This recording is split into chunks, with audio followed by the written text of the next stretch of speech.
Am I the antagonist for refusing to let a guest use my room and kicking them out of my fiancé's house? I don't know how to format this, but I'm 32. My fiancé Jay is 41, and his friend Matt is about the same age.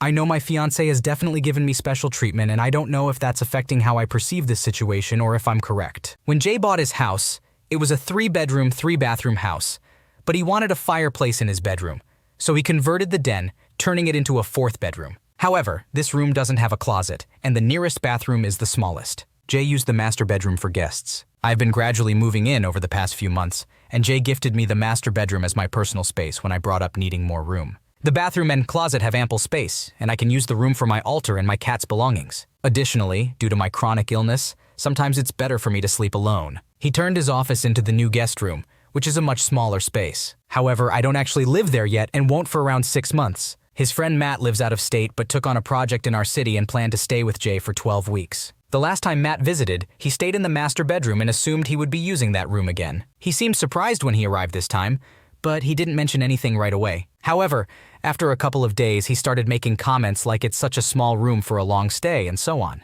It's been about 2 weeks now, and yesterday, while I was putting away my summer belongings in the closet, he came in and asked if I would be okay with him moving into that room because he felt cramped in the other room. I declined because I already have personal items in there that I don't want anyone touching, and I would feel uncomfortable with him being in there. He became upset, called me selfish, and referred to me as a spoiled princess. He found it strange that I acted this way when I don't even live there yet. I explained that it doesn't matter. It's still my room, and soon enough it will be my house as well, so technicalities shouldn't matter. Our argument escalated, and I ended up telling him to leave if he couldn't respect me. I believe he thought Jay wouldn't allow me to do that, but Jay took my side and asked Matt to find an Airbnb for the remainder of his stay. I ended up going home for the night, but I know Jay and Matt argued about it throughout the night, and their friendship is now over. I shared the situation with my sister this morning, and I was surprised when she didn't support me. She couldn't understand why I would ruin my fiancé's friendship when I could have just let Matt use the room since I haven't even moved in yet. She accused me of taking advantage of my fiancé and being selfish. I understand that Jay will always take my side, even when I am in the wrong, so his agreement is not a reliable indicator. However, I don't believe I'm wrong. It's my room, and I didn't want Matt to stay there. It's not like he had to sleep on the couch. It was just a small room. Am I the asshole in this situation? You have already made the arrangement with your fiancé where you will be using that room, and it is within your right to not want someone else occupying that space, even if you haven't officially moved in yet. Matt should have communicated his expectations beforehand, rather than assuming he would be staying in the master bedroom again. Your sister's perspective can be valid in certain situations, but in this case, it seems like she may not fully understand your health needs and the importance of having your own space. Ultimately, your fiancé supported your decision, and it was his friendship with Matt that suffered the consequences. You shouldn't feel guilty for standing up for your own comfort and well-being. Am I the antagonist for refusing to take in my sister's kids after her partner had a stroke so that I can go on my planned vacation? My sister called me yesterday morning to inform me that her partner had been rushed to the hospital. She was extremely upset, and I stayed on the phone with her until she arrived at the hospital. She works while her partner takes care of the kids. He may be receiving disability or unemployment benefits. They have 3 children aged 7, 5, and 2. Some background information about my sister and me.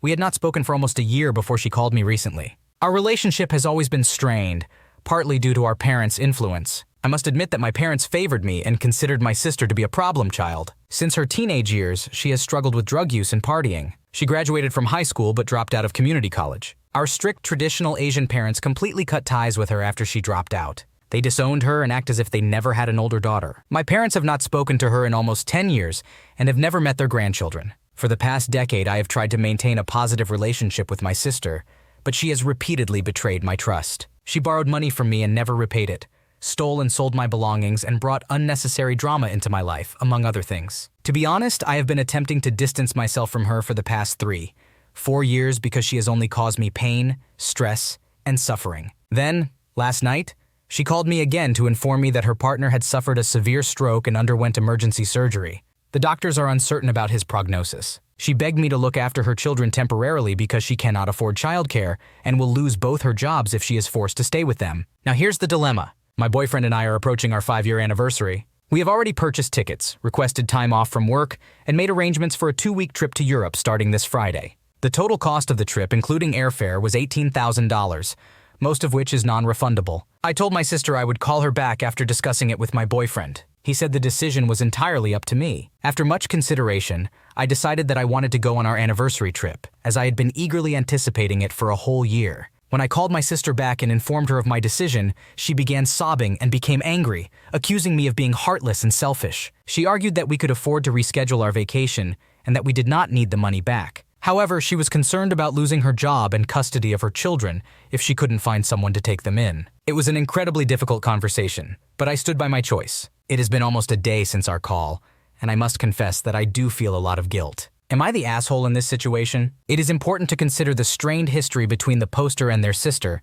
as well as the fact that the sister has repeatedly betrayed the poster's trust. Furthermore, the poster and their boyfriend have invested a significant amount of money and time into planning their anniversary trip, and it is understandable that they would want to go on it. While it is unfortunate that the sister is facing a difficult situation with her partner's health and childcare, it is ultimately her responsibility to find a solution for her children. It is not fair to expect the poster and her boyfriend to cancel their long-planned trip and lose a significant amount of money. Am I the antagonist for telling my friend she and her BF can no longer stay at my apartment while I'm gone? I, a 25-year-old female, live in New York City with my boyfriend, who is 27 years old. A friend from my hometown asked me a few months ago if she and her boyfriend, whom I've never met, could stay with me for 5 or 6 days sometime at the end of September or early October. They would be in the city for a total of 12 days, but they had another place to stay for half of their trip. She planned to come because she had a wedding to attend and probably assumed that since I live here, we could hang out a couple of times, which is fine with me. Months passed since that conversation. 2 weeks ago, I asked her about the specific days of her trip and when she needed to stay with me because I needed to go out of town during that time. I didn't plan a random vacation. It's something I can't avoid. Additionally, my boyfriend won't be in town for his own reasons. When I told her this, she informed me that she no longer had another place to stay because her friend, who she was initially going to stay with, lives with 3 other people and an ill-behaved dog. She added that they couldn't afford to get an Airbnb because they are both financially struggling. I felt pressured and found myself in a difficult situation. I have a tendency to please people, so I reluctantly agreed to let her stay in my apartment while I was away and for the remaining days of her trip. However, I requested that she find an Airbnb for 3 days so I could prepare the apartment and myself for my travels. But here's where I made a mistake. I am aware of my own discomfort with having them stay in my apartment without me, especially since I have never met her boyfriend, and neither has my boyfriend. Our apartment is small, old, in poor condition, and the fact that we have 2 cats means I am constantly cleaning to maintain its cleanliness. Nonetheless, she only notified me about her situation with a week and a half to spare, which added to the pressure I felt. My boyfriend later informed me that he was also uncomfortable with the arrangement. I made a mistake by not discussing this with him beforehand. For a week, I have been trying to communicate with her to work out a solution, but she has been ignoring me until Sunday. It is now Wednesday night, and she is arriving in the city tomorrow, and all she has told me is that she cannot afford to stay anywhere else. She only has an Airbnb booked for 2 nights. I feel that it was unfair of her to ask me for so much, and to not communicate properly with me. Even if I still offered her to stay for 4 days when I return, it seems like she is not satisfied because I am not giving her exactly what she wants. I strongly believe that if you cannot afford to travel for leisure, then you shouldn't. I personally struggle with money, and I only travel when it is absolutely necessary, such as for seeing family. I feel like she cornered me with her financial situation and the last-minute timing, but now she is not even willing to talk and find a resolution with me. I would never ask one of my friends to host me and a stranger for such an extended period, especially if they won't be home. So am I in the wrong here? It was unfair of your friend to ask you to host her and her boyfriend for 5, 6 days, especially without properly communicating the details and changes to her plans in advance. You already made a compromise by allowing her to stay in your apartment while you were out of town,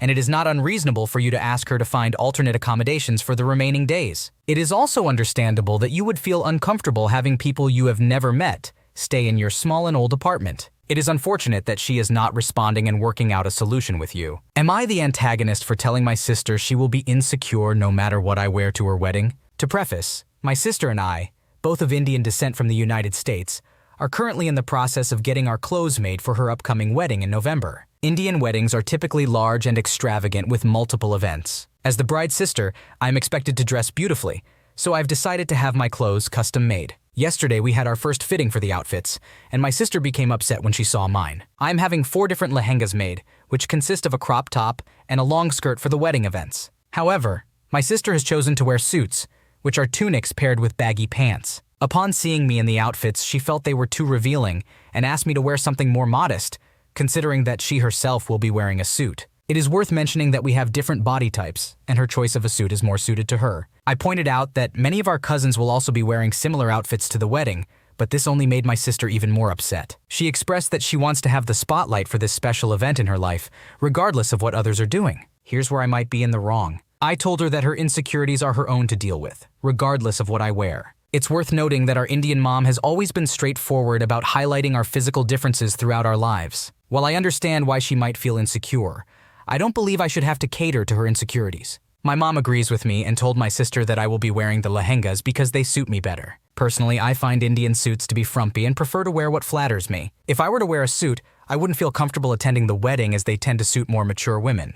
So, am I the asshole in this situation? Your sister is being unreasonable and asking you to change your outfit to accommodate her insecurities. It's your sister's wedding, not a fashion show for her to have the spotlight. Your mom agrees with you, and it's important for you to wear what makes you feel comfortable and confident. It's not your responsibility to cater to your sister's insecurities. Am I the antagonist for uninviting half my family from my wedding? I am a 32-year-old female, and I'm getting married to my long-term boyfriend, who is 34 years old in February next year. We've been engaged and planning the wedding for about 2 years now. One of the reasons for the long engagement is that he is Irish Catholic and I am English Protestant, Anglican. Although he is not religious, his family is extremely devoted to their faith. In particular, his grandma, whom he is very close to, really wanted him to get married in their local church. So, we went to speak to the priest about it, and he informed us that it is possible for us to marry without me converting, but we would need to seek permission from the bishop. However, at the same time, he asked if I would be interested in converting. My family background is that my dad's side is Catholic, from Liverpool,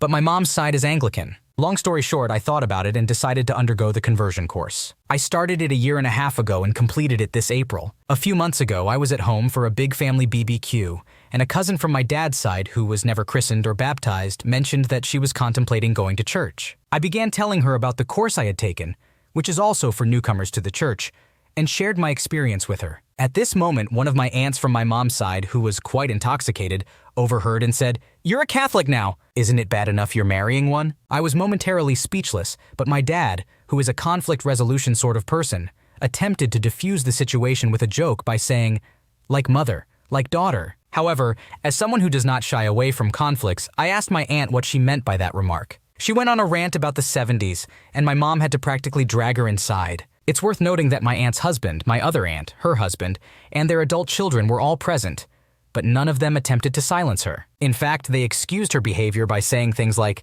"She's just had too much to drink." My other aunt even asked me in a harsh tone why I had decided to convert. I did not respond, but I did mention that if they felt so strongly against it, they could simply choose not to attend the wedding. At that point, my dad managed to change the subject with another joke, and the topic did not come up again. The next day, I discussed it with my mom, who was also trying to keep the peace by claiming that it's a sensitive subject for them, but it really isn't. They're just being rude. I told her that I didn't care if it was sensitive. They couldn't make such comments, and I uninvited that side of the family from the wedding. I think they assumed I was joking, but the invitations were sent out last week, and now they are furious that I have excluded them from the wedding over a bit of banter. Am I the asshole? Maybe it was a bit extreme to not invite any of them, but none of them stood up to my aunt or disagreed with her. It is understandable that you were hurt and offended by your aunt's comments, especially considering the effort you put into converting and the fact that she made those remarks in front of others without any pushback. It is not unreasonable to expect family members to support and respect your choices, particularly during such an important event like your wedding. Your decision to uninvite them from the wedding may seem severe to some, but it is ultimately your special day, and you have the right to surround yourself with people who will uplift and celebrate with you. It is unfortunate that they prioritize trivializing your beliefs over being respectful towards you. It might be worth having a conversation with your family about how their lack of support and handling of the situation hurt you. This could serve as an opportunity for them to understand your perspective and hopefully rebuild the relationships damaged by their lack of respect. Aita, for telling my roommate that I'd rather not have her sister and 5 nieces spend the night. For some context, my boyfriend and I share an apartment with another couple who we've known for years. We're all in our early 20s and decided to move in together to save money on rent. We've had some issues with one of our roommates, but we've mostly kept it to ourselves since we only have a year-long lease and don't want to cause any problems. One of our roommates is very messy. She leaves dirty dishes all over the living room and the counters for days, and she takes up most of the space in the common areas as her own. For example, she had ongoing puzzles on my dining table for 2 months, with her bags and dirty dishes taking up the rest of the space. This left my boyfriend and me with no choice but to eat dinner in the living room or clean up her mess. Anyway, today she sent a message to our house group chat, asking if it's okay for her sister and her 5 nieces and nephews, all under 10 years old, to stay over this Friday. They live an hour outside the city and want to attend a memorial. She even included a screenshot of her conversation with her sister where she had already agreed to let them stay. I responded with sure, but we didn't really have much of a choice. Next time, could you please ask before saying yes? She then asked why. Do you have something going on? I replied, no, it's just a lot to have 5 children in our small place, and we have to keep our 5-month-old puppy locked in the bedroom with us the whole time. She then asked if I really would have said no to her family staying over for the memorial. This is where I may have been in the wrong. As I said, it's not my family to make sacrifices for, and I would have said I'd rather not have them here if you had asked. She did not take that well and responded, well, you don't get to make that choice. I pay to live here, so if I want them over, I can have them over. I told her that I felt like I wasn't getting any respect from her and that I didn't say no. I just asked for the respect of being asked before she said yes. She then said, oh my God, girl, you don't ask to have your friends over.